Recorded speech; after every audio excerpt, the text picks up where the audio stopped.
Hey there, what's up? It's Johnny here, and welcome to another episode of the 3C Show, the show that's full of photography love. And as always, I'm super pumped to be here. And you know what, man? I've had such a response from I'll Fix Your Photo, the episodes I've been doing, that I decided I will do another one. We've got a bit of a backlog of images now, so these will be coming out pretty regularly. And if you need hand with an image, you need help, you want me to take a look at an image, you want me to process one of your images, please just send me an email at help@3colors.co and say, Johnny, I need some help. And I'll get back to you with some instructions of where to put your file, and we can jump in and do it. So, what are we doing on this week's show? Well, we have this lovely sunrise starburst image here. And it's an absolute cracker. You know, these are some of the hardest images to take because the dynamic range between these shadows and these highlights is just... oh, it's incredible. So Mary's done a great job here with the exposure.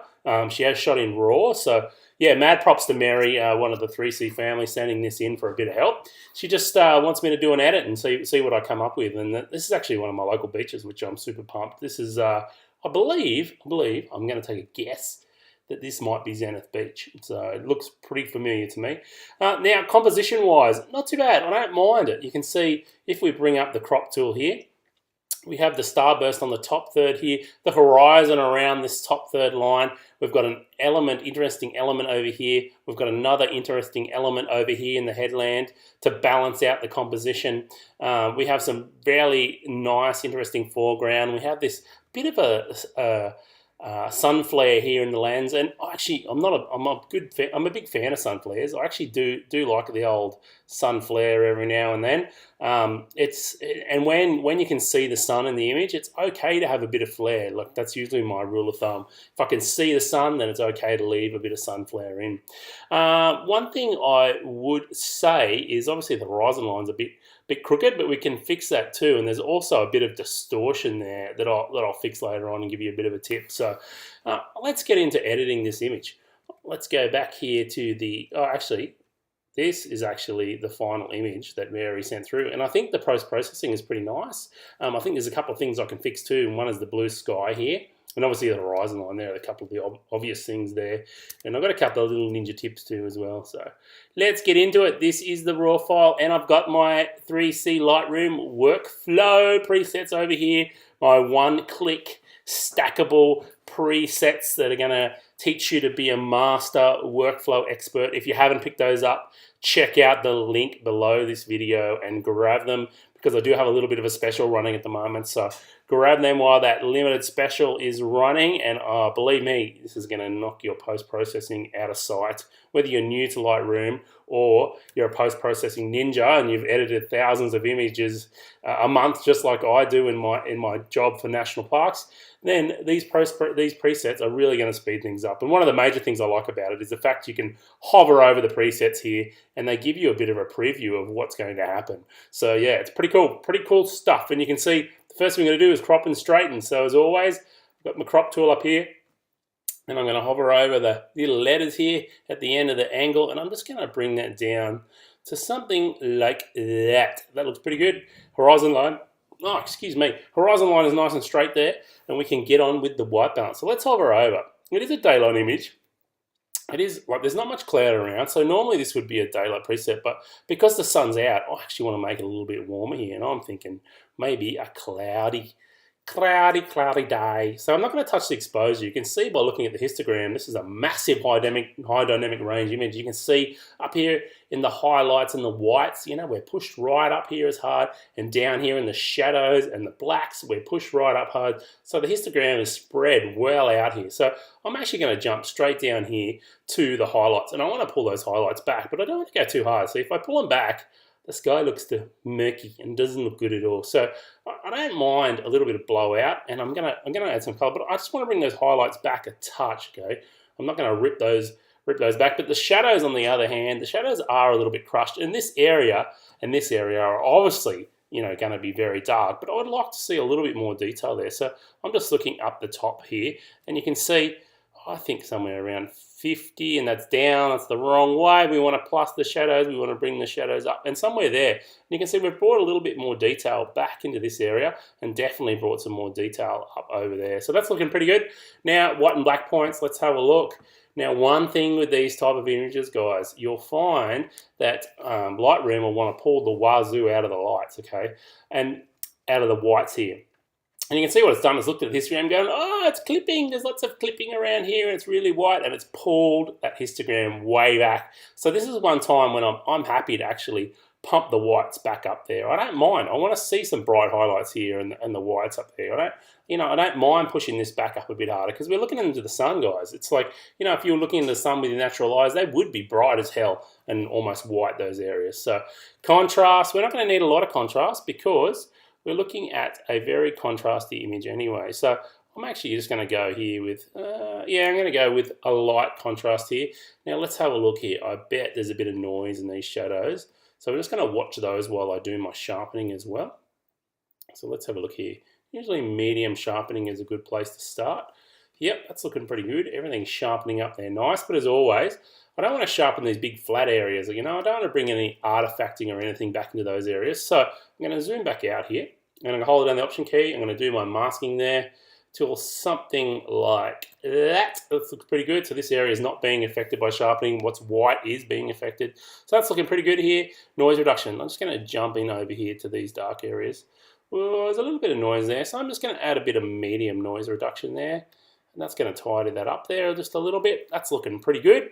I'm liking that. I'm liking that. Down here to vignette. Let's have a look. Let's drop a lighty on it. Yeah, light vignette. That's the one. That's the one. And check out the vignette before and after is really cool. So if I reset it and go light, you can see it's just helping draw your eye in, pull your focus over. Now, let's have a look here. I'm going to add a bit of I'm looking down my presets. Well, I'm up to vibrance now.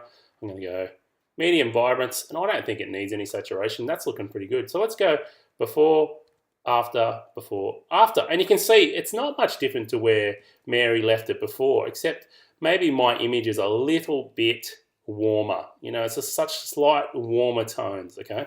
So I'm going to go back up here. One thing I am looking at, and often with these high dynamic range images, sometimes when you've gone down and set your white and black point, and you've gone all the way down to your contrast, you may find that you need to go back and adjust your highlights and shadows, okay? Because it's hard to get that perfect straight away, right? So often you may need to go back, and I'm looking at my shadows here, and I'm thinking maybe I just need to open them up just a touch more. Let's have a look. Oh, actually, no, they were fine at 75, so that does happen. But look, a couple of things I can do. Graduated filter on top here, because what I want to do is I want to add a little bit more blue to that image, because complementary colors, blue and orange, they rock it together, man. They look absolutely awesome. So you can see there, if I turn that on and off, all I've done is add a bit of blue tone up into there. It's really, really simple. I don't want to play with exposure too much. I could possibly bring down those highlights just a touch there, just to close the image in a little bit. But that's looking pretty good. Let's try before and after with that blue up there now. Ooh, I'm liking that. That's looking rather snazzy. I'm liking that. So there's a couple of things left I can see. I'm going to go over here to the radial filter. I'm going to double click effects here to reset that. And what I'm actually going to do, I just find this area is probably a little bit too blue for me. Okay, so there's a couple of things. I'm going to crank up the yellows in that area. Oh, need to invert the mask, of course, and feather it out to 70, 80, something like that. I'm just going to add a bit of orange to this area. And one thing I want to do, sometimes around the sun and that, I actually want to soften some of the light around there. So I tend to pull that back just a little bit, the clarity, instead of making it more clarity and pumping up those mid-tones. It's taking away, and it actually softens that area. It's a really subtle technique, but it's nice. It adds that little bit of light bleeding. So that's looking pretty cool, but there's still something left. So let's try before, after, before, after. It's getting there. It's close. We're getting rather close now. But look, there's still a bit of a banana in this horizon line here, and that's caused by the lens that it was shot with. So there's a bit of a warp in there. So I'm going to do something down here in lens correction, okay? And I want to go to manual. And I'm going to go looking for this distortion slider. And you can see when I hover over it, it gives me a nice grid. Then all I've got to do is line my horizon line up with one of those lines there, like that. And that's fixed it, but it's also pushed the horizon line off just slightly there. Sorry, I should have showed you one more thing. Let me pop down here. You can see, let me close this. You can see what I should have ticked actually here is constrain crop, and it's going to fill in any areas on the edges and crop those out after you do the distortion. So I'm just going to go back and readjust. Now I fixed that warp, just to readjust my horizon and a global adjustment here. And I think we're looking pretty good. I'm liking where that is. That's looking pretty good, pretty good. Let's have a look. I'll just see if I need to bump those highlights up a bit more. I think that's looking pretty good. So let's have a look. Let's have a look at before and after. So I'll just, if I hit Shift Tab, it closes all my panels, and then I hit the L key, it's going to do lights out mode. So let's do a before and after. So there's before, hello before, and there's after. And you can see we've got a nice punchy image. We've got detail, a little bit of detail in the shadowed areas. If I wanted to, because it is such a high dynamic range, I just saw something else. And by the way, guys, I haven't processed this image before, so I'm just winging it here, guys, as I do. I might just get the brush tool. Let's just have a little bit of look here. I'm just going to open up those shadows, and I might just want to bring a slight little bit more detail into this area. I don't want to make it look fake, okay? But I do want to see some detail in there. So it's just slight. Look, you have a look before, after. I've just brought that up just a little bit there now, and you can see a little bit more detail along that area. So I think that's looking pretty good. There we go. One last thing I would say about this image, you're probably wondering, how do you get this starburst effect? Okay, so what you want to do is you want a really small aperture. So a small aperture, so a small hole in your lens, means you want to use a big numbered aperture. So something around, f14, f16 is usually a sweet spot. You usually don't want to push your lens. I know Mary has here. She's pushed it actually to f22, and that's a tip. Once you start pushing a lens past f16, you tend to degrade the quality of the image you're getting from the lens, because it's really pushing the lens super hard, because you're asking it to take a photograph through a really tiny aperture, okay? So that's one thing I would say. If you're looking to get a starburst like this, around f14, f16, have a play with it. You're going to get a starburst. The other thing you can get starburst from is like street lights or car lights or things like that as well. So it's a really cool effect. All right, guys, that's been another I'll Fix Your Photo Sunrise Starburst from Mary, and I hope you've enjoyed it. I've really enjoyed processing your images. And like I said, if you need a hand with an image or you've got something you need help with, please email me at help@3colors.co. I'm here to help and spread the photography love. And if you're ready to take your post-processing to a new level and start creating natural-looking images in under 2 minutes, like honestly, guys, we're talking 10 or 15 clicks at the most, and I would have this image processed, and it'd take me around 2 or 3 minutes maximum if I wasn't talking my way through the image as well. So it's a really fast system. Once you get to learn it, man, there's no turning back. You'll be processing images like a ninja. So please check out the link below, click below, and check out the special deal I have running at the moment. And of course, if you've got some feedback or something you want to ask me or questions about this video, please leave them in the comments. All right, this has been Johnny for 3Colors, 3colors.co, the site and the show that's full of photography love, and I'll see you again next week. Take care.